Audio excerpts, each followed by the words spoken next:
Hi, everyone. I'm Swati. I'm one of the advisory circle members of Healing Solidarity and just so excited for this conversation. I've actually been looking forward to it for like weeks now. I feel like, when you wake up for a very exciting day ahead. And the reason that I'm so excited is because this conversation is an intergenerational dialogue, which I just don't think we really have in our space. We don't have in our spaces. And as someone who has been working with a lot of youth activists, is sort of not a young person myself, but not quite an elder yet myself either. There is wisdom on both sort of generational sides and in between, and just really, really excited for this conversation. So I'm just going to kind of bring in person by person to introduce themselves and what they're sat with. And I'm going to start with one of actually this whole panel is full of my favorite people. And there are lots of people who have shown up today who are also my favorite people. So welcome to you all. But my first favorite person to call it in is Sandra. So Sandra, come on into the spotlight and introduce yourself. Hello, everybody. My name is Sandra Macías del Villar. I am talking to you from the Netherlands. I'm originally from Mexico and currently the program director for Crisis at the Global Fund for Women. I am super excited to be in this space. It's really nice to see so many familiar faces and names. And like Swati said, this is a group of amazing favorites. And I really encourage you to participate and to just bring yourselves into this conversation as I'm hoping to do. So thank you so much for the invitation to be in this space and for welcoming me, and appreciation to everybody for showing up and making time to be here today. Thank you so much. Thank you so much, Sandra. The next favorite person that I'm going to invite in is Gabby. Gabby, do you want to come in and introduce yourself? Sure, thank you. Hi, everyone. My name is Gabrielle. Most people call me Gabby. I'm based in Barbados, and I am a grassroots activist first, having worked with multiple organizations here. And then most recently, I am the program officer for grant making at the Children's Rights Innovation Fund. So I'm in a very interesting space of having multiple lenses where I approach activism at this point. So really happy to be here and to join the conversation with you all. Yay, welcome, Gabby. The next favorite person I'm going to invite in is Bidhya. Bidhya, come on in and introduce yourself. Thank you, Swati. Hello, everyone. So excited to see everyone here. Thank you for joining. My name is Bidhya, and I'm based in Kathmandu. I currently serve as the board secretary for Women Lead Nepal. Women Lead is, if you don't know what it is, it's a space of young girls and young women who come to share and learn leadership and how to practice leadership. And it's a community of really passionate and brave young girls and women. Apart from serving on the board at Women Lead, I also work as a communications professional. So I do a lot of media production, podcasts, writing, research. So yes, and I'm excited to hear from everyone later in the conversation. Wonderful. Thank you, Bidhya. And then my fourth favorite person is a recent favorite person, but Joyce. Joyce, please come on into circle and introduce yourself.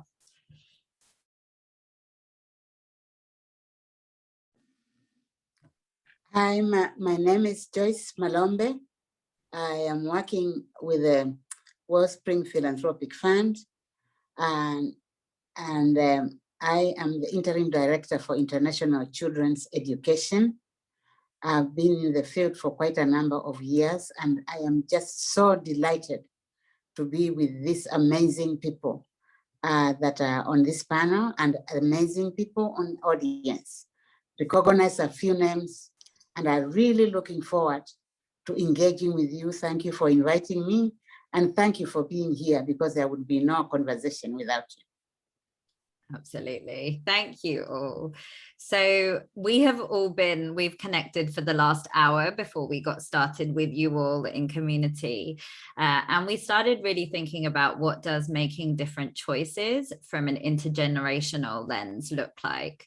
I've been lucky enough to work with Bidhya, Gabby. There are other young people that I work with who are in the community today. Shout out to you, Q, who's in the audience as well. And I'm sure lots of others that I do not know, but I'm excited to find out more about.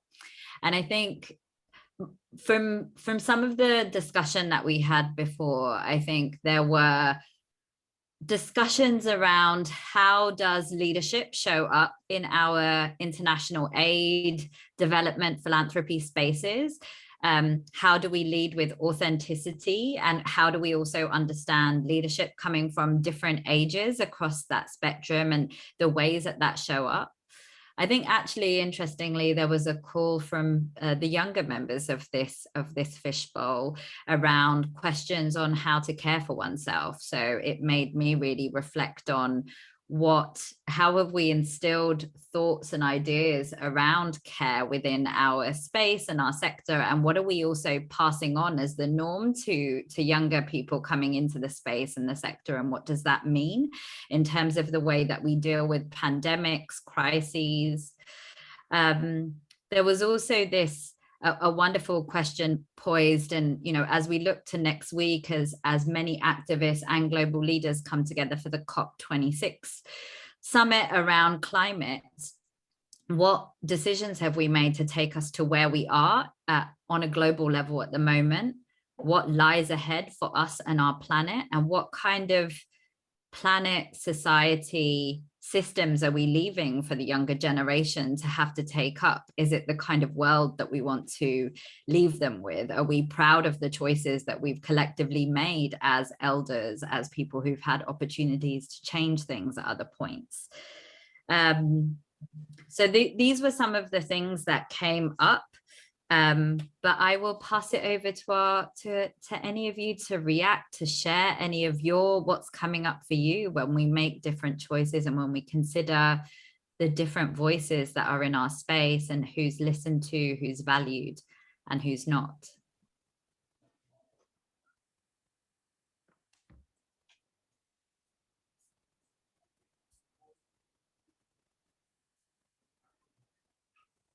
Joyce, is that you? Are you going to go first, Sandra? Jump on in. There's no right answer.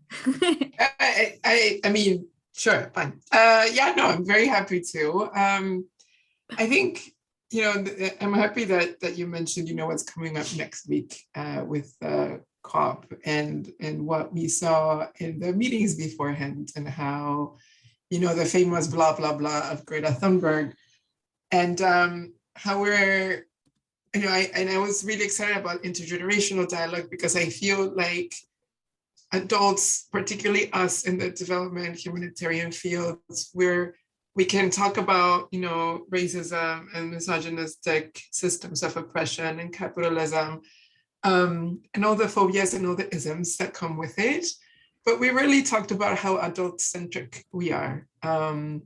And how we rarely take into account youth and young feminist voices, when in reality, they're the ones that are, and they already are being hit with the mess that we're leaving them with, to put it into simple words. And I've been thinking a lot about, with my crisis hat on, about, what is coming in the coming years. And it's not looking good. And so what I think about, in terms of what can we do to equip our youth and support the change makers that are out there to continue, because we're in a long battle. And what I wish I would have told, and where I was taught, is that not to be able to speak to truth to power, because I feel like that's what we need. And I'm always very encouraged by youth leaders that are on the streets, that are creative movements, by folks like Gabby and Bidhya today that have been working in their organizations, their particular context, doing extremely amazing things. However, we tend to ignore them, or when we include them, it tends to be very tokenistic, to be super honest. And I wish, when my younger career days, that I didn't feel so inhibited by power, and so that I was able to speak more truth to it, because I feel like that's truly something that we need more of, and to have the courage to do so, because I think we're going to need a lot more courage to lead, courage to co-lead, courage to do so collectively in a caring and loving way. And that's, I think, more than ever, we need not only the intersectional support and collaboration, but we need the intergenerational support and collaboration. And so as practitioners, I want us to ask, the question, are we enabling or stifling the youth of our times? And how are we doing that? And what can we do more of so that we continue to enable and not stifle, be it through our internal systems and mechanisms, through our practices, through, questioning power. So I want to keep it brief, but that's just what I come into mind right now. And thank you again for the conversation.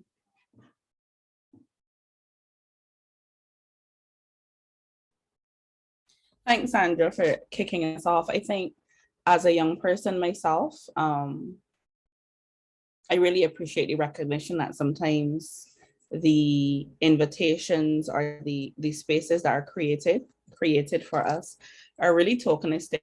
And so and speaking on the grassroots level first, I've sat in meetings where I've been invited to help shape a policy or a conversation or even an event, and then the event is already planned. Like, I'm just there to say you had a youth voice. It continues. It is reflected in so many other facets of life. So I think when we think about making different changes, the first thing that comes to me is honesty. Being honest with yourself about what you're able to offer, and therefore that allowing you to be more honest with others. And then accountability and commitment. So you have to commit, like doing participatory work involving youth in meaningful ways is not easy, especially as I think one of the things that has come out of COVID is that we've become even more intertwined globally, and there's at least from where I say, it feels like there's an even stronger push toward involving more diverse voices, but then that makes the conversations harder to move along because you're trying to balance more things and more people. But if you're going to do it, then you have to commit. You have to know that it's not going to be easy, but it will be worth it. And you have to dedicate yourself to the process and being open to the fact that things may not go exactly the way that you wanted. And going back to honesty, being honest about where you fall short, being honest about where things have gone wrong that you didn't foresee or expect. And then accountability to be able to say to your community or constituency, we've said we're gonna be participatory, and this is how we've showed up in that way. We've said this is what we're able to offer, or this is what we're able to do, and this is the way that we've showed up. And then also being accountable to growing. So if you've taken one step this year, and maybe you want to perfect that one step next year, but then by the year after that, or the period after that, you should be taking another step. You should be always willing to grow and change, and to understand that there's always more to do. We can always do what we're doing better.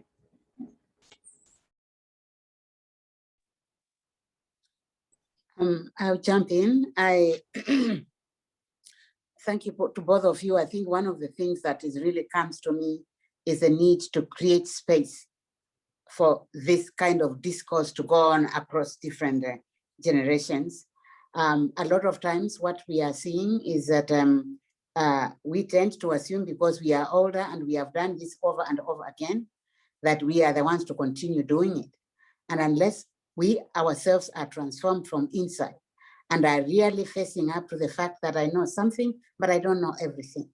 And the fact that for me, I love young people because I am, whether I like it or not, I'm just thrown into their face all the time because of the work that I do and also the work that I have done in the past. But some of the greatest learnings are from people that are younger than me. I must admit the frustration initially of them running all over the place and sometimes not getting it.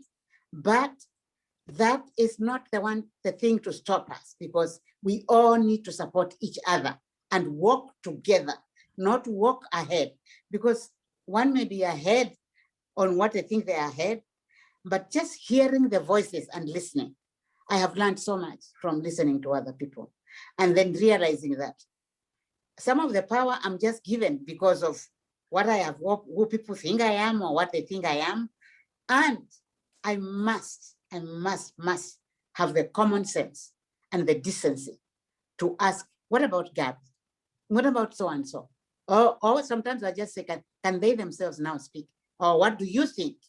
Because I think it is okay to respect one another, but I think it is more important now. The crisis that we have got, nobody has the final answers. Nobody has the final say.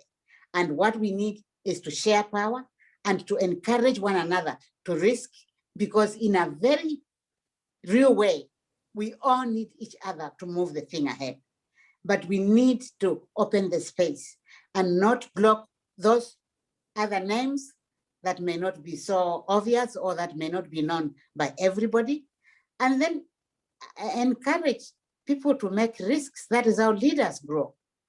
And also realize that in a few years, I won't be sitting here, maybe, if I'm, somebody else should be sitting here, So I think it is changing the discourse and not following the traditional methodologies of leading, whereby we hog everything and we talk all the time. And like I am doing now, I should say, shut up.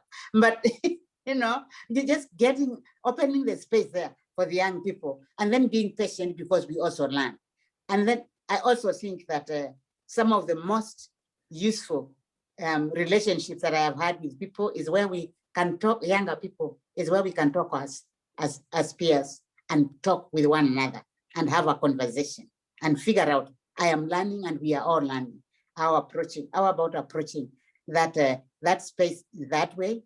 And I am a very big risk taker. So I am just so grateful the risks that I have taken with some people that looked like they were so chaotic, and just seeing them take their own today and stand on the stage and spell it as it is a joy of my life. So I just want, just to say that those of us who are older need to get on with it and step back sometimes.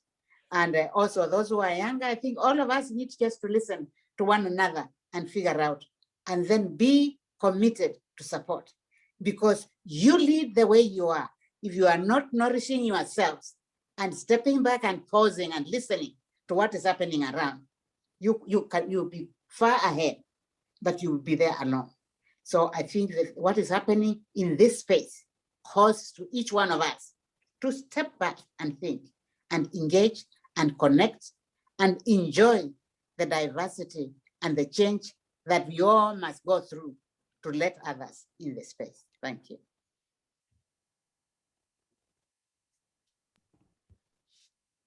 Thank you, Joyce, for ending on such a beautiful note. I want to pick up where Joyce has left about creating space. I agree with what Sandra and Gabby said about how we treat young activists as a token, and whatever representation, not just for young activists, whenever we talk about representation, how it translates into actual representation is very tokenistic. And when it comes to sharing power to younger activists and with younger activists, and also creating and curating spaces where they can participate, where they can engage and share their thoughts, really comes down to how open these spaces are and how accessible these spaces are.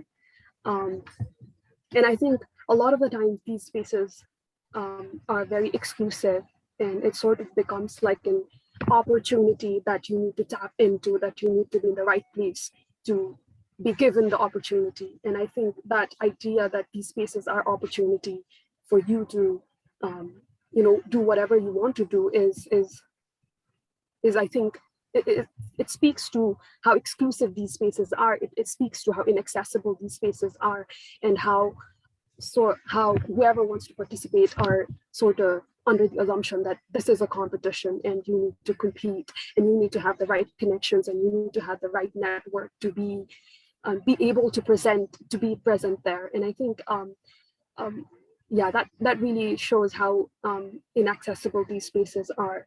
And when we talk about creating open spaces and creating spaces where people feel welcomed and people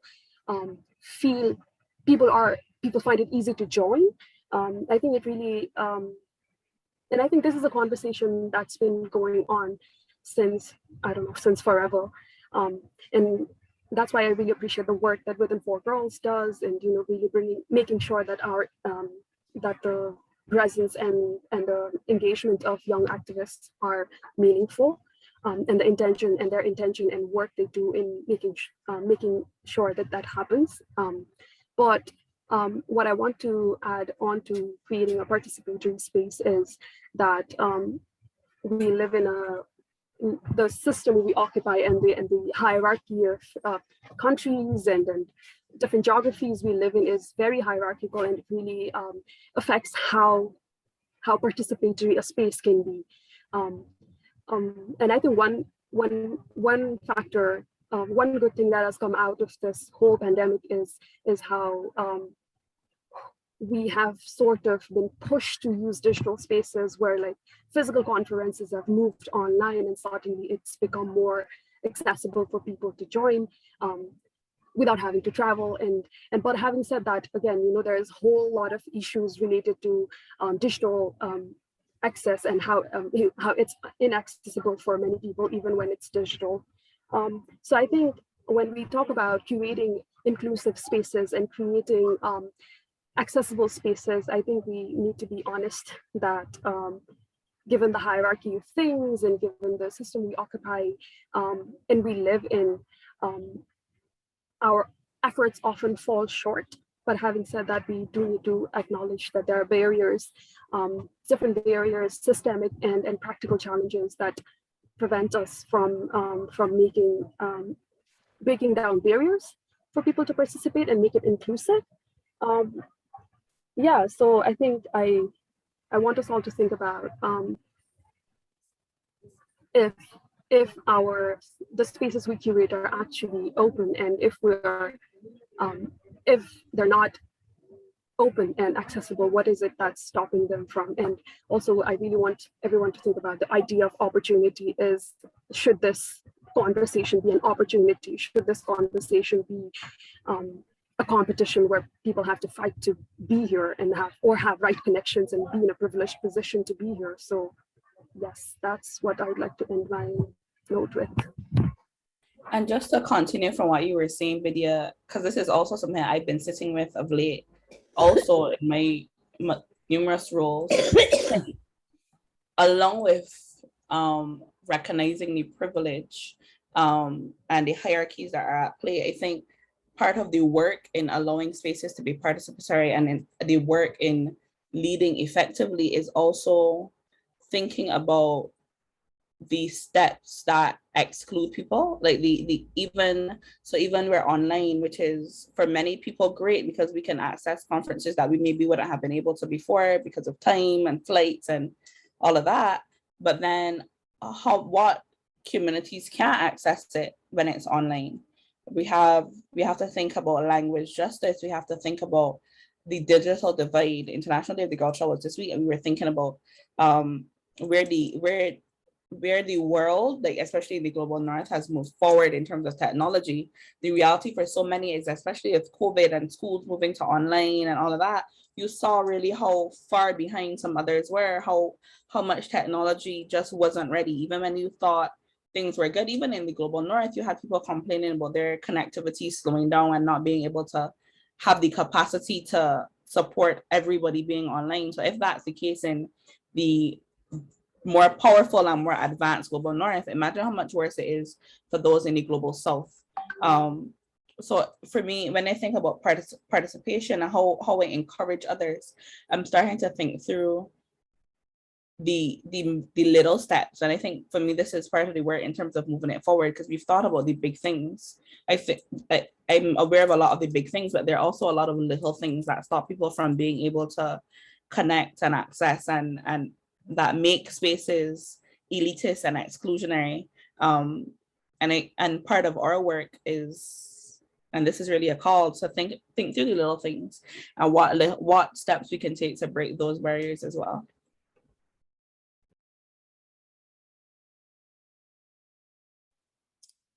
And I think, thank you, just to follow up on that, how do we hear the silent voices? How do we not continue to represent and talk on behalf of? That is part of leadership. Figuring out those places where there are historical or different kinds of barriers, like you are talking about. Some of them are physical and you can see them. Others are also attitudes where we don't think people have a lot to offer. And so they are not even on the table. And, you know, I was also thinking about how we give others voices as leaders, as activists, as whatever level we are in, even the communities that we work with. They just somehow are never on the table in some cases. So how do we give the voices the voice? How do we not talk for our sisters from the South? How do we not talk for the younger people because we think we know them? How do we not assume that we are the experts? Because nobody really is an expert around these things, you know, and how we can now connect those things and make sure that we ensure that we are being part of the support system for leaders, whether they are the loud ones or they are the ones who lead quietly. And sometimes they are behind the scene, because we need to hear from everybody. Yeah, I really love the points that have been made. And Gabby, I appreciate how you brought up the issue of language justice and the little things, and kind of bringing it back to those of us that are, you know, within practitioners in philanthropy, humanitarian, all that stuff. I think those of us that call progressive funders, progressive donors, you know, sometimes pride ourselves that we are, you know, move the needle, so to speak, but I don't think we have done enough. You know, we don't move fast enough. We're not flexible enough. We're not, you know, there's a lot of these little things that we don't pay attention to. However, we can. And if anything, the pandemic showed us is that it took a pandemic for us to all of a sudden become flexible and to give money with no strings attached, and to all of a sudden speak other languages that we never spoke before, and to kind of do all the things that movements have been asking us to do for decades. We did them within a year or within months because of a global pandemic. Not that it's a bad thing. Like, I love that we were finally pushed ourselves to do that, but how do we keep that momentum going? And I dare us, you know, to really listen to, you know, our Bidhyas and our Gabbies and their Joyces, and keep this kind of momentum, because I don't think we've gone far enough. And I'm not here to shame, of course, my peers and our progressive funders and philanthropists and humanitarians. However, we have a long way to go, and it's not enough to just give the money, as you've heard. You know, it's everything else that goes behind it, because it's about accessibility. It's a power over under with. It's a representation, and I feel that we all aspire, you know, to live in a world where everybody, you know, lives their best lives and is fulfilled. But as to do that, we just kind of need to step it up. And I think that's the challenge that I would like for you to take today, and for us and ourselves as well. Even, you know, where I work, we have also ways to go, and we all do. But I think we need to continue to push ourselves, because I think sometimes it's easy to just kind of be like, yes, money in, money out, and that's it. But have we heard, you know, let's not forget about the little things. I really like that kind of call to all of us as well. I think one of the things that I'm also reflecting on, just with what's come up in the conversation so far, is the way that also our sector sort of it speaks the language of movements, and yet it doesn't behave or acknowledge or respect movements. We still attribute, we still measure things, we still mark our sector on an individual great leader, not the movement as a leader, not a collective leadership model or structure. And I think what that does is sometimes reinforce, Joyce, to your point, who gets to be a leader. You know, I often thought, and you know, Gabby and Bidhya I met as director of the With and For Girls Collective and Fund a number of years ago, and the amount of requests we got from people in bilateral, multilateral, philanthropic aid spaces who came and said, you know, can you recommend a great young feminist, a young girl to speak on these global panels?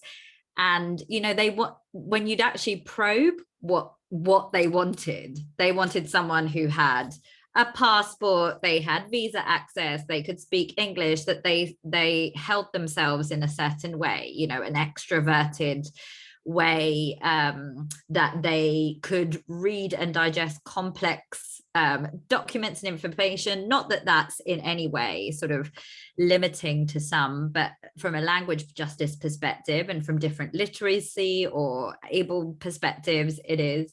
And I think above all that it was seen as an opportunity to be grateful for, and so was not compensated in any way. And so, you know, there was a lot of saying no to that and being like, I'm sorry, but we're not going to recommend anybody unless you change the following things, you know, and if you change your frame of reference. But I think it's also because our development sector still just wants to pinnacleize, which is why we see like the Malalas and the Gretas, and not to diminish their voice or their efforts. They are incredible young activists who are carrying a lot on their very young shoulders. But what we don't often see is that there is this need to actually hold community, that there is a recognition for that. And I think that sometimes our space plucks young people from the space and gives them a platform.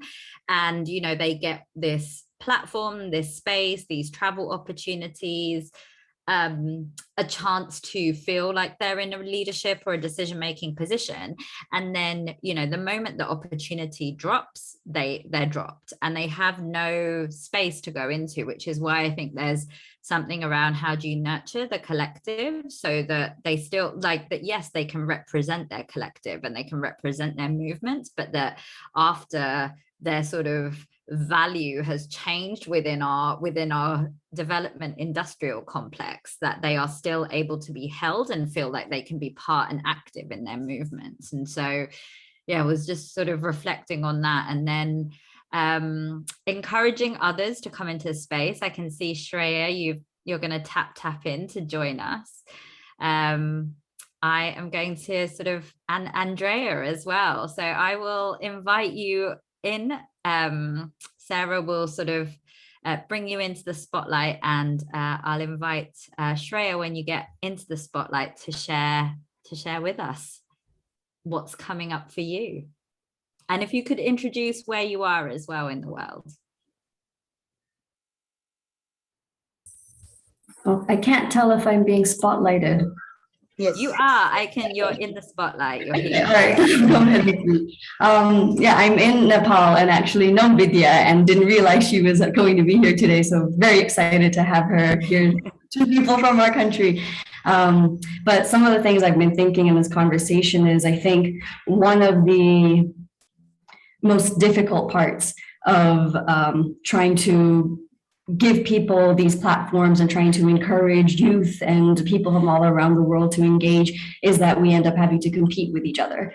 And it's really hard to actually be able to realize that the goal is to allow everybody to rise together, as opposed to picking a few, as Bidhya and I think Swati mentioned, who are already kind of accessible and already privileged and already have a lot of these advantages that isn't accessible to everybody. And where we err so much, as Sandra was mentioning, was making everybody a token representation. You have one person who's a youth on the panel and everyone pats themselves on the back, and then you're done. And I think the challenge is trying to figure out, how do we not look at these opportunities trying to fulfill this checklist, but actually looking at individuals and what they bring and their experiences, and having equal respect and validity, and actually trying to dialogue from that level and trying to build policies and systems from that perspective, as opposed to this assumption of it is the elders who always know, it is always the experts, it is these people with these degrees or these measures that actually end up invalidating, I think, the majority of what so many countries and places that they can contribute. We don't have the space for that. And so it is really interesting to watch how these platforms are changing, and to know there are more organizations doing this. And I think Healing Solidarity, the name, it speaks for itself, and it speaks quite profoundly, is how do we actually do this together without competing with each other, but offering each other support and being willing to share these platforms, so it's not the same people who are highlighted everywhere and who become that default go-to person, and like, oh yeah, well, there's that one girl who does this, so now we don't have to worry or put in the effort and the work. So I think challenging ourselves to think about it that way as well is something that we could probably all benefit from.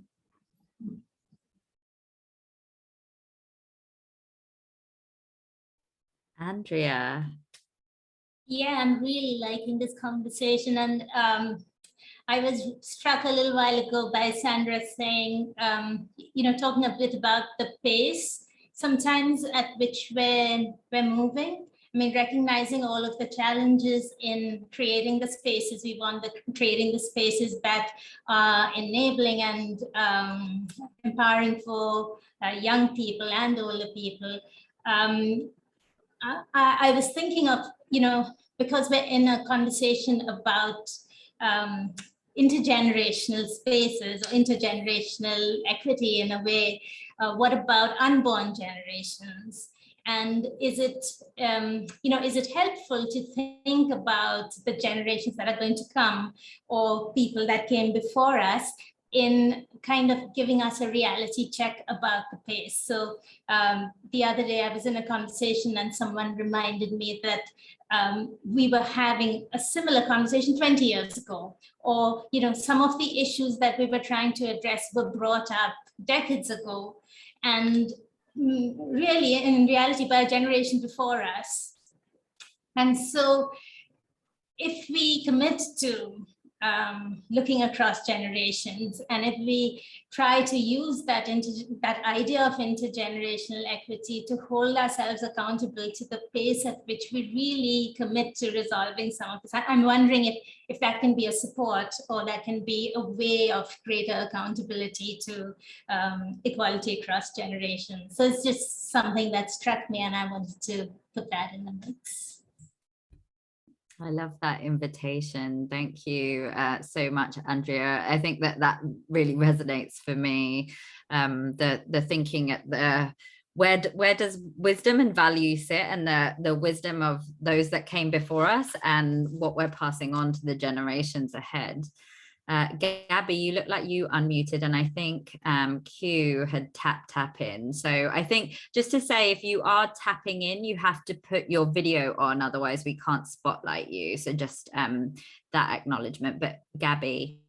Yeah, while Q is being spotlit, I just wanted to say quickly, and it comes from both what Shreya was saying and what Andrea shared just now. I think when we were thinking about how we best serve persons in a continuous way that isn't just a one event and is done, and then thinking about how we make sure that we're not having the same conversations 20 years from now. I personally would hate to be still having the same conversations another 20 years from now. I think I started watching New Amsterdam a few months ago, and what I loved most about it is the way that Max, the person that is like the star, asked, like that was his thing for quite a few episodes, how can I help?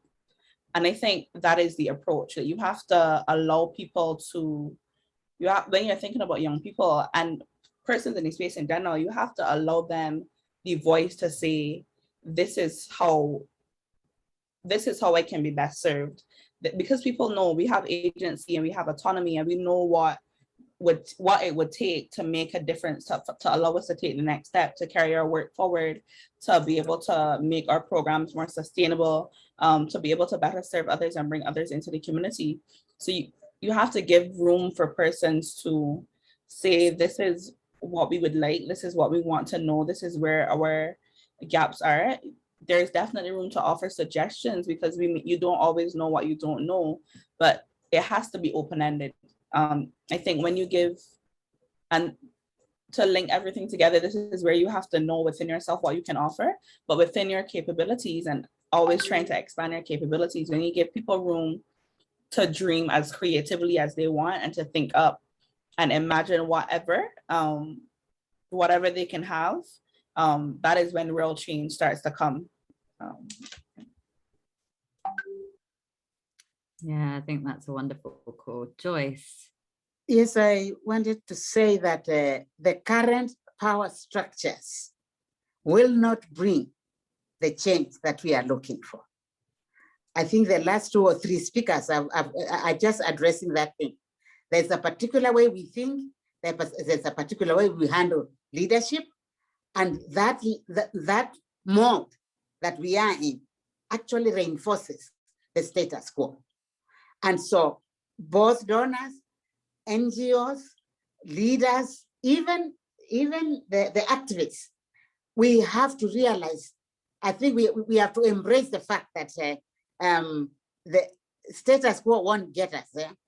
The way things are always done and as what won't get us there. COVID, if there's nothing else, we remember, taught us that, we can sit in our places in Washington, DC, and never, 2 years, not be to that country. Now, if you didn't raise the voice and you didn't work with the people to step in those spaces, what is going to happen to the work? And so removing ourselves kind of from being the main, it's about me and what I want to do, it is about a change that we are all seeking. And so the authoritarian and no, from an expert point of view, some of the people that are actually giving the money don't know the last thing about that country, and whatever they know is so how do we dismantle and gently, and I want that gently, educate each other on how to really, and sometimes maybe not so gently, how to deal with the status quo, and really address the issues that are there. So the people that are the ones whose voice is being cut, most of them don't say anything. And when they say, they speak from a point of anger. And while I understand that, most of the times that may not accomplish what we want to do. So how do we change our mind? It is transformation that is starting from there and followed by action, and must address the power structures and how we exercise those power structures and how we manipulate those power structures to work towards what we want to do and what we want to produce. That is also why we give lip service to the younger generation and keep saying they are on. That is why we tokenize them. And I think it is just about time to challenge the power dynamics that maintains the status quo, that maintains that we know and they don't know, that maintains also the fact that, they will learn someday. No. The problem is bigger than that. And so we need to, this is a radical shift, I must say, from where we sit mostly. And this is not just only for the donors. I think maybe the donors, me being one of them, may be most guilty, but everybody is guilty of trying to please the other one and trying to make this happen.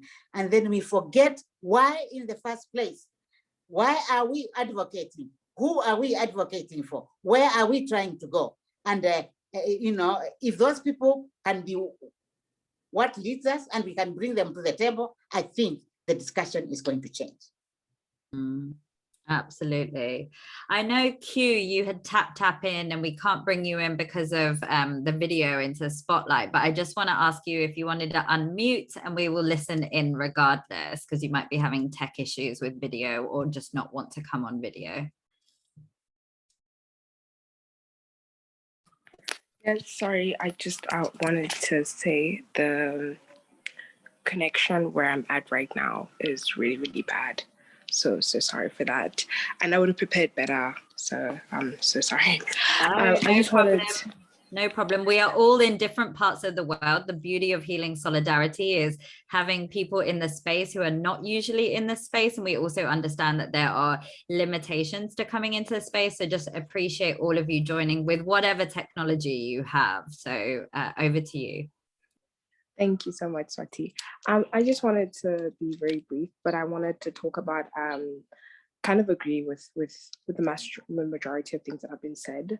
And I think that it's important for us to understand that leadership is not necessarily a direct substitute for representing the people that are in need.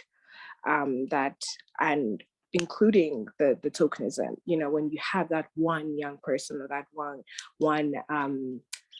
person that belongs to a certain group or disability, it does not necessarily mean that that community as a whole is being helped and is receiving the kind of help that they need. And the flexibility that I think it was, I'm not sure who spoke about it, sorry. The flexibility that truly is needed for the better good for everyone else is what's actually going to help us get to where we need to. And young people, like Swati was saying, are given the space and then dropped after the opportunity. It's like a momentary type of thing, you know, it's like a 2 minutes for the show, and it never wants to show how much that one person can rise up and handle, you know, the stage and show that they are capable, and that would be a rippling effect. You know, we never want to show intention to build forward from this. It's never just a single stepping stone moving forward. You know, I think Shreya was also talking about competition, that, you know, we can come into the space as young people, but then it's kind of because of that, you only get one shot and then you're dropped. So we're all fighting, you know, crab mentality. We're all pulling each other down because I want to be the one that has to have the space for that 2 minutes. And then, you know, because I'm never going to have it again, or it's going to take some time. And I think that if measures were put in place to not invalidate people's contribution, but support and to share the platforms, to have one young person, 2 young people, 3 young people, 4 young people, it's to show capability in the entire group as young people, not one person speaking for the rest of the people. And I think that if we were to own the space collectively together, that would also show capability as young people. That would look good on our part. And it's not to put blame, but it's just to say that we would help our cause as well if the whole competition, we wouldn't feed into it as well. We wouldn't fall you know, into the trap if we were to want to own the space as a collective. And that's our demand. We want to come in as a number of 6, a number of 10. That would help to show capability in our numbers. And if we were to, you know, open that space and assume that space, it would be much more helpful. And that's all I wanted to say. So yes, thank you. Wonderful, thank you. I love that call for sort of collective demands to reshape and make different choices in our system. Sandra. No, it just echoing what both Joyce and Q said, I think really makes me think about redefining leadership and even just forget about leadership altogether, because I think what you mentioned earlier, Swati, like the focus on the individual, and how that it's a very Eurocentric, US-based model, or where it's very capitalistic, and it's like it's the power of you, it's your, you know, your growth, you're kind of climbing up the ladder, survival of the fittest kind of management model. And it really concerns me because that's basically what philanthropy and the humanitarian system and development we are made out of a management system that is white supremacist and patriarchal, and us funding the groups that we do, we replicate the same model. We ask for the leader, we ask for the, and how do we disrupt that? And how does that begin to happen in something that I would like to discuss? And this doesn't have to be now, right? Like, but I struggle with that because we're barely seeing representation in leadership positions by women of color. We're starting to see some co-leadership, but that's still that same model. And then I wonder if it's up to the next generation to redefine it and rechange it and just completely turn it upside down, because I think that's what's needed. That's what Joyce said, you know, we need to dismantle and reconfigure, reimagine. And that's not going to happen by us replicating the same power structures that we are standing up against for. So it's just, I have hopes in, you know, the next generation of youth activists that are coming, because then it is by us supporting them. And again, goes back to my first point, like how do we equip the next generation to come up and really rethink everything altogether and remodel it, because that's what we need. So that just a thought.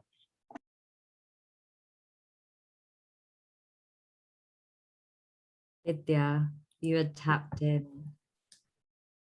Thanks. I just wanted to add a few points on what we said about radical shift in how we do things and sharing power, and including creating path for younger activists to join in. I think the idea and the metaphor of table itself is very complicated, which reinforces the idea of giving a seat and taking a seat, and just the idea that there is a table where every decision is made is very, very problematic. So I think we sort of need to think of a new metaphor for where we gather and where we discuss and where we, you know, plan and organize, and why is it happening at a table. Adding on to a similar idea, I think Sandra talked about how she would like to talk about how actually can we translate these ideas into actions and actually find measures where we are creating these spaces, where we are dismantling these kind of exclusionary spaces. I think it does require of us to sort of give up the traditional way we're doing things and give up on the status quo and how we organize ourselves, how we organize our institutions, and how we organize our day-to-day programs. And I would like to say that it really comes down to intentions, and just the intention is never enough. But I think having the openness, and also having not just openness in individual intentions, but also having structures that are not as hierarchical, where people, like Sandra said, young people cannot speak to the truth, or where young people have to sort of chew their words in their mouths before saying something, is these kind of spaces where you know, you ask people to be brave, you ask people to be authentic, you ask people to be honest, but again, the structures in place really don't allow it, is the case right now. So I think it really requires us to be honest with ourselves, us to be cognizant of the fact that these are the structures we occupy, and these are the spaces we occupy within the structures. So I think when we go back to our spaces, when we go back to our organizations, I would just like us to be realize that we are placed in sort of hierarchy, but at the same time, also realize that when we ask people to be honest with ourselves, we're asking them to be vulnerable, and we're asking them to put down their defenses and really come as they are. And are we really creating that space for them, or are we actually further, you know, putting them in a further vulnerable position where they have more to lose than achieve, you know? So I think it's not enough to say that we want you to speak, or our space is actually welcoming of the thoughts they have to share. So I think, yeah, that's what I wanted to share.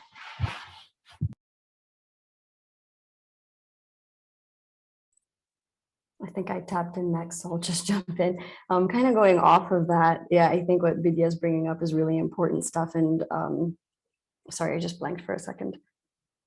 I think it's really important to question again what our understanding of leadership is, and trying to figure out, well, why are we jumping into these spaces, and what is our individual motives? And I know that we've had conversations in this week about activists sort of being superheroes and kind of romanticizing all the work that we do, and not really looking at the reality of so much of leadership is either taking credit or having to put up with blame and having just to be the one who takes the fall for a lot of things, and this struggle between wanting to be in that position or not.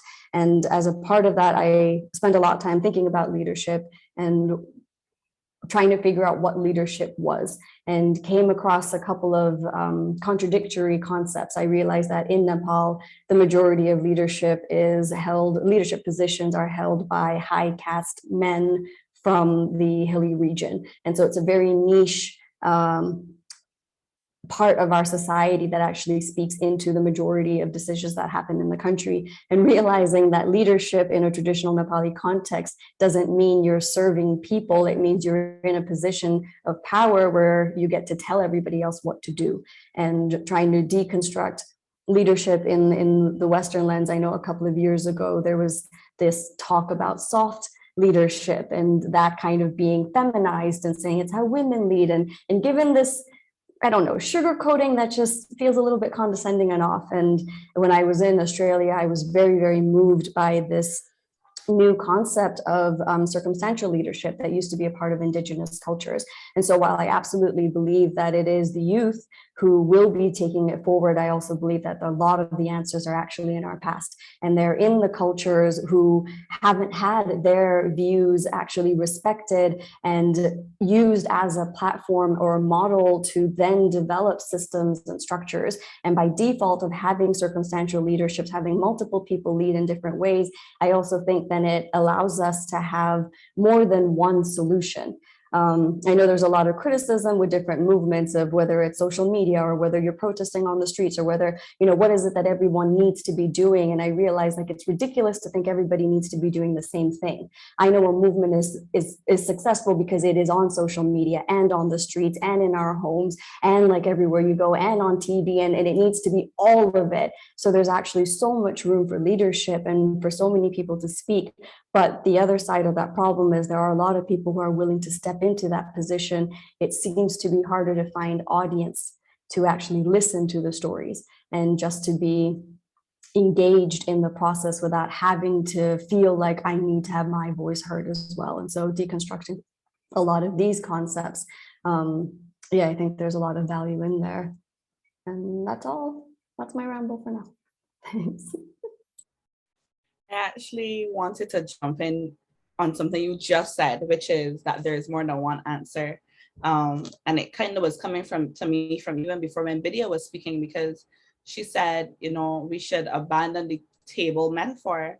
But I know in some communities, the kitchen table is a space of love and of connection and of unity. It's not a, so when we say, for some people, when we say table, it's not a place of power or hierarchy. And I think it's just that there's more than one solution, and that's what that is the work, like accepting that and acknowledging that and knowing that we are all unique, and that uniqueness is power, and that in the way that we approach our programs and the way that we approach the way that we approach our programs and the way that we roll out even things like outreach, how we bring people to the conversation, how we think about what projects or programs we're going to fund. It can't be a one size fits all approach. We have to be more nuanced. We have to think about what different communities need, and that comes from listening. It comes from everything that we've been talking about. So yeah, I just really, there isn't a one answer. And I think that is the answer, knowing that the work is finding out what works for everybody, or for as many people as you can from those people directly. Yeah, I love that. I love these calls to a different model of leadership and a different way of orientating, and that beautiful example and invitation that you also shared with us, Shreya. I think one of the most interesting things, especially from sort of working with within the youth leadership space, and there's a brilliant report actually from Frida, the Young Feminist Fund, which actually looks at a number of different young feminist groups, and a lot of them they don't have hierarchical structures. They have co-leadership models, they have collective decision-making models. I remember being in conversations last week where we were last year, when we were sort of looking at different girl-led and young feminist-led groups, and there were ones that had like 7 different co-leaders for the organization and the collective, or 10 different leaders, and there is such sort of incredible insights and new ways into doing things that young people are already showing up in the space with. But I don't think that funders are yet there. You still have to fill out the form that's online that will only let you select one leader, and then who do you pick from your 7, from your 10, or from your collective, and the way that you work. How do they do the due diligence and assess you as an organization that's in some way fundable or valued in the same way? Vani. Hello, I'm from Delhi, and I work in an organization that works on sexuality and well-being, and I'm a relatively new manager, and some of the things that we've talked about, especially what came up in terms of co-leadership and in terms of what Shreya mentioned about circumstantial leadership, was very interesting, because it reminded me of this quote from this book called What's the Point of Revolution If We Can't Dance, which talked about the role of older activists and feminists in the movement, and how a lot of them tend to sort of stay on, or want to stay on, because they're worried that if they move on, they have no role to play in the movement any longer. And that really got me thinking, because I wonder how we are creating structures that help younger people take on the mantle, while also keeping the rich learnings that people, that older activists have given the movement, given organizations that we are a part of. And what Shreya mentioned about circumstantial leadership really sort of resonated, because it's not that we always need a new batch of people coming in every time to find new answers. Sometimes it is about taking what has been done and finding newer ways of doing it. And co-leadership seems to be a very interesting approach to doing that. I'm wondering if anyone has, experiences with that, or any thoughts on how we can ensure that older activists do feel sort of wanted in the movements that we're a part of?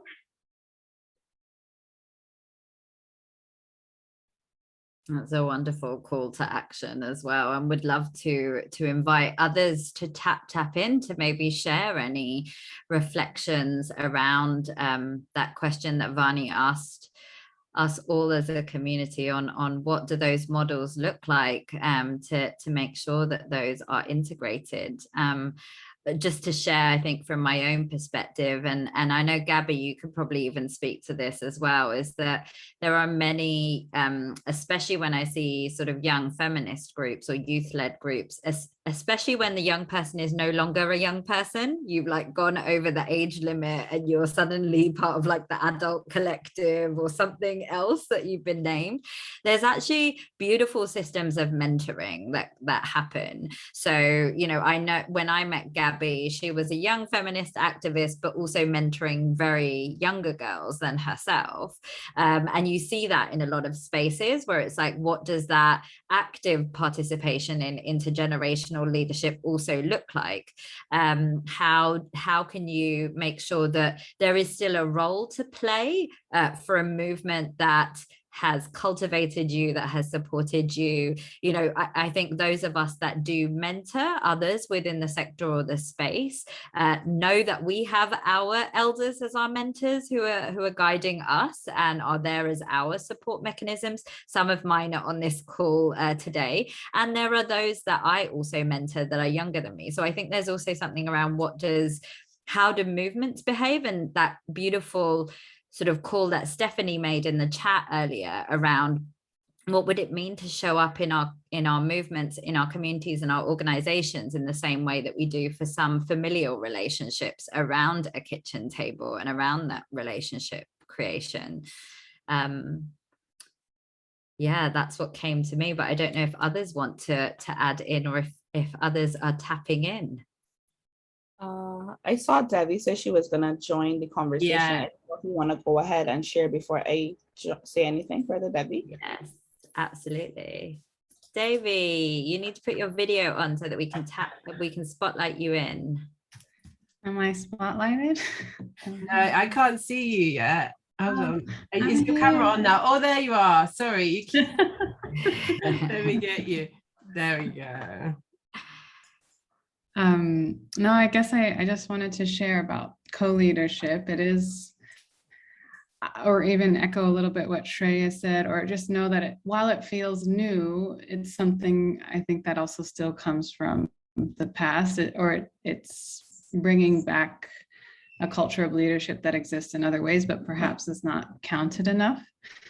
And I'm very grateful to have learned about leadership really through co-leadership. But it's exactly as people have said, it's hard to sign documents when there's only one line to sign, and we have to negotiate which co-lead gets to sign, or when can you push back to the donor or whoever to say, like, could you just please add another line, because that's just not how we work, and it's a shared responsibility, and we have to take on that shared risk. So there is always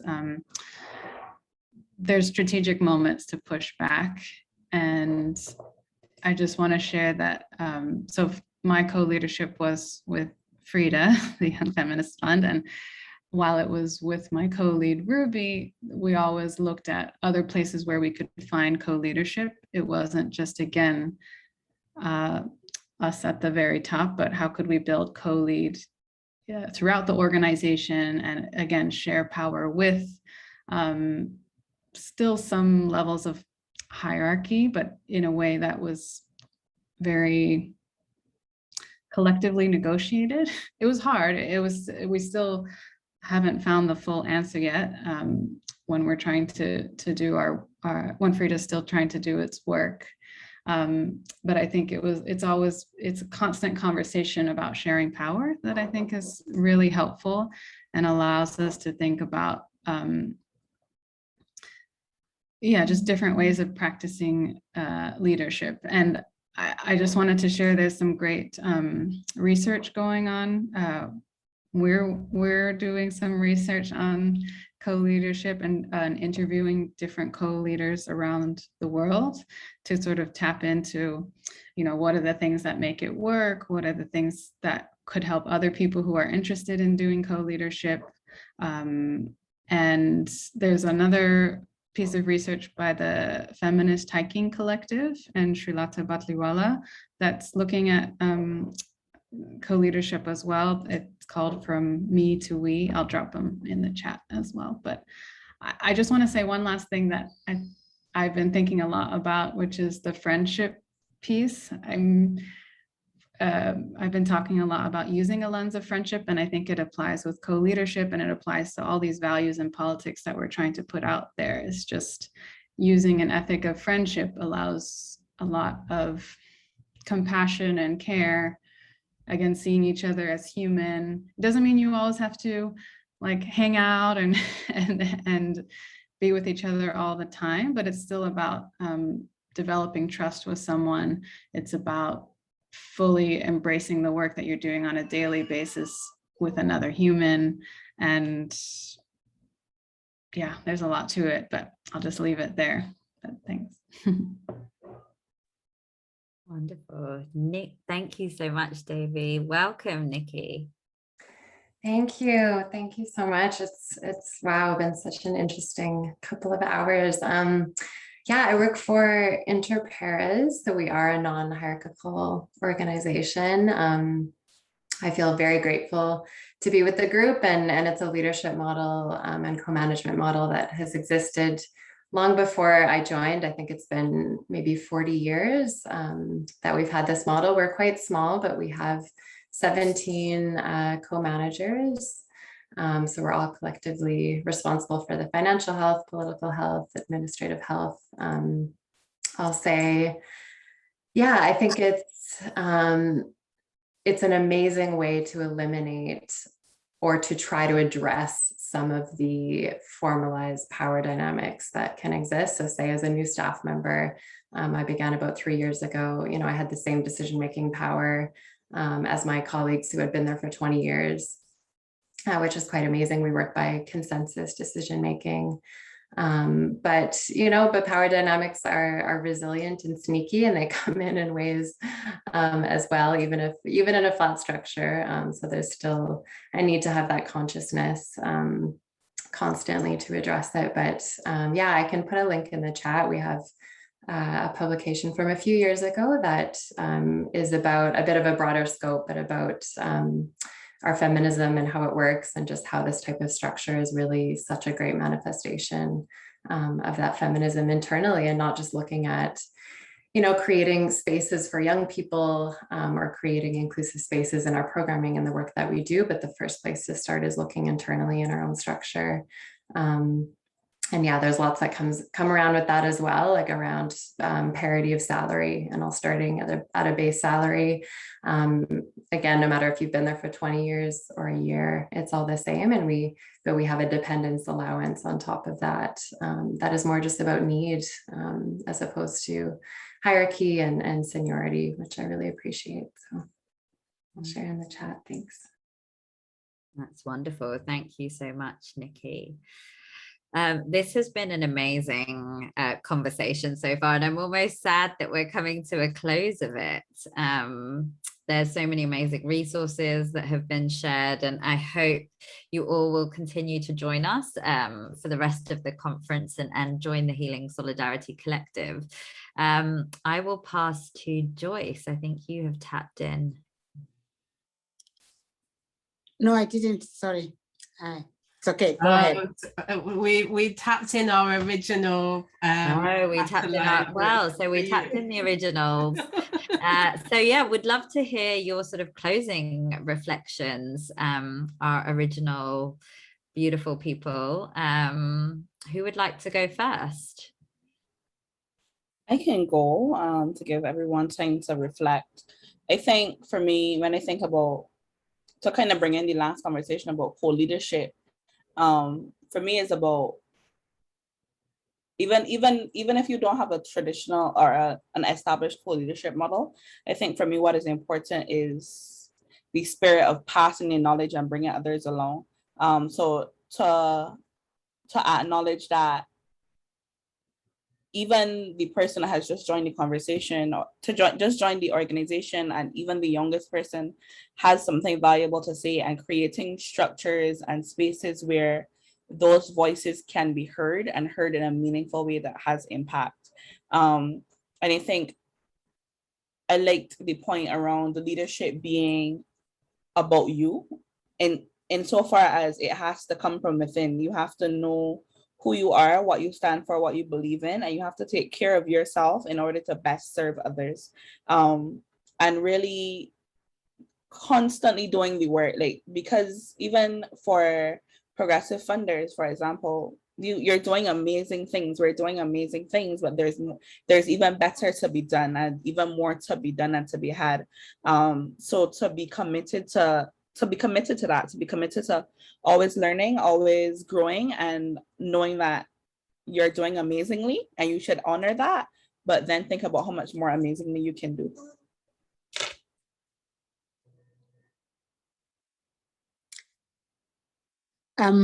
I'll go. I am so encouraged by this conversation and the questions that you now continue to ask. because the journey has to continue moving forward. But the fact that you are asking it, and we are asking it together, and we are looking for a path, for me, it's very encouraging.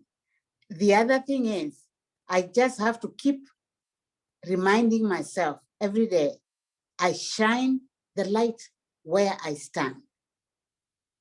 And instead of moving the back, I need not to abandon my station.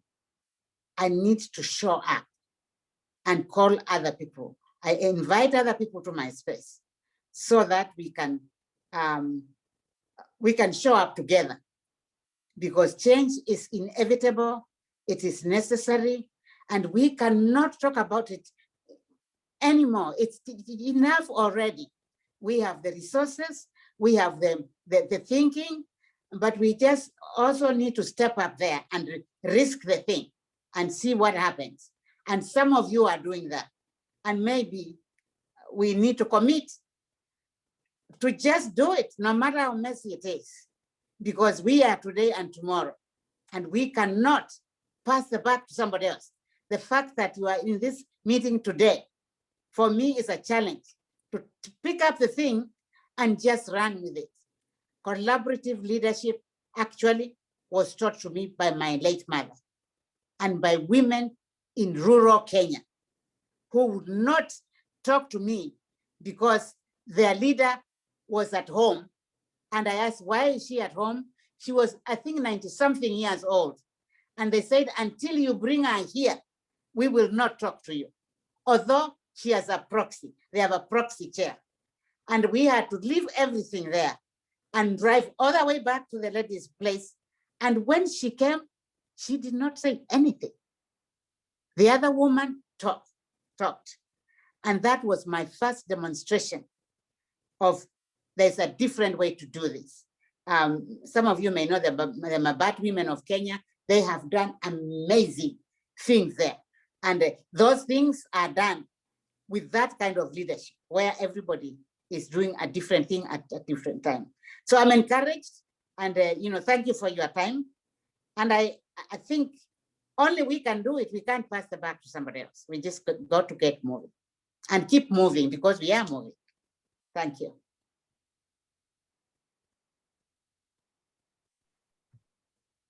I just wanted to jump in and thank everyone for joining us and tapping into the conversation and sharing very helpful resources and links to the resources in our chat group and keeping the conversation going on this end of the screen. I want to conclude my thoughts here. First of all, by thanking Healing Solidarity and Swati and Jennifer for inviting me to this space and curating this space where we can have these kind of conversations. And to conclude, and also to link up all the ideas that we've discussed in this session, I just wanted to reiterate the need to share and not be fearful about losing whatever we have in the space we occupy. When we invite others to come along with us and to share the work and also share the opportunities and share the space we occupy and the power we hold, we're not losing, and we're in fact expanding it and multiplying it. And I think that risk or supposed risk, taking that supposed risk requires us to be not to be fearful of losing and not to be not to be fearful. So I hope we can all go back to our spaces and not fear the questions we may get from others and the challenges we may get from others. So yes, that's what I would like to say, and I hope we can continue these discussions. Although in the beginning of the conversation, Jennifer said that we want to talk about practicals. We want to talk about how we can actually practice these conversations and what it would look like. I believe it takes a longer conversation than just an hour and a half of is not enough for us. So I hope we can carry on this conversation and go back to our organization and spaces with the same reflections that we have had here. So thank you again for joining the conversation, and thank you for listening to my conversation. And I know sitting through a Zoom call and looking at the screen is for hours is very tiring. So thank you again. I know we're running out of time, so I'll be super brief. I just want to close by asking everybody to be daring, be courageous, and be prepared to be uncomfortable. Because I think there's a lot of change that we need to make, a lot of rethinking. And if we're not uncomfortable, I think we're not asking the right questions and we're not moving to the right change. So I feel like we need to be comfortable being uncomfortable and keep asking the questions. And thank you so much for the invitation, and to my fellow panelists. You're all amazing, and everybody here for showing up. You're all amazing too. And thank you. Thank you all so much. I was so excited by the conversation, and it did not disappoint in any way that it was such a juicy conversation in Jennifer's word.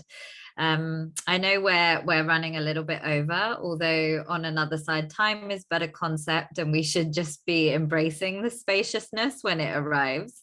But with that, I will pass to Jennifer to sort of round us out and close us for this session today. Oh, thank you, Swati. Thanks for all of you who have stuck with us past the mark of the end, because it never ends. Hopefully, what the ultimate message that I hope we can all take away from this time together is that sharing power is a constant conversation. We don't ever stop it. It doesn't actually end. So that's the good news. The other good news for me is that, you know, when we're dealing with intergenerational trauma, when we're dealing with systems of oppression that have been put in place over generations, we have to bring our intergenerational power to those conversations as well, because there's not one solution. There's not one leader. We are always growing and we grow together. So thank you so much, everyone, for being here. I just have to remind you that we are member supported. So I'll put a link in the chat to help these conversations go in the way that your financial resources can help them continue. And I wanted to offer a poem to our special guests, our conversation catalysts, and to all of you who can hang on. We usually do it at the beginning, and I skipped it and forgot it. But the words are no less powerful. So this is our closing offering to you all. The piece is by Mark Gonzalez. And it was offered to me in a space earlier this year, and it's resonated ever since. It's called "We Are Not the Children, Nor the Descendants of a Weak People." An essential component of healing the hearts of those forced from their homelands, center their beauty. It is a simple approach to disrupting that loop tape of self-deprecation that is playing on repeat in so many of our brains. For there are few pains distinct as the one that emerges from a feeling of abnormality, that seemingly inescapable idea that one is all alone in their wound and this world. Scaled up, it becomes a social belief present across the hearts that one's pain has no parallels, perpetuating feelings of shame and isolation. My, how trauma convinces us we are abandoned. It is an unimaginative composer corrupting that loop tape that sits in your frontal lobe, impeding our ability to see beyond our own experience, much less across generations. Look up, look around, listen, see and hear the echoes of your wounds and dreams all around you. Know that you are never as alone as you think. We may even be in the majority. Each point of connection with another transforms them from stranger to ally in the healing process. If you hear this and still feel abandoned, walk with head high, knowing there are generations of ancestors inside of you. We will survive this era as we did the eras before, using the skills we have, inventing the ones we need. On those days when the spine or soul becomes tired, imagine all of humanity whispering a 12-word prayer inside your ear. We are not the children nor the descendants of a weak people. Thank you all for being here.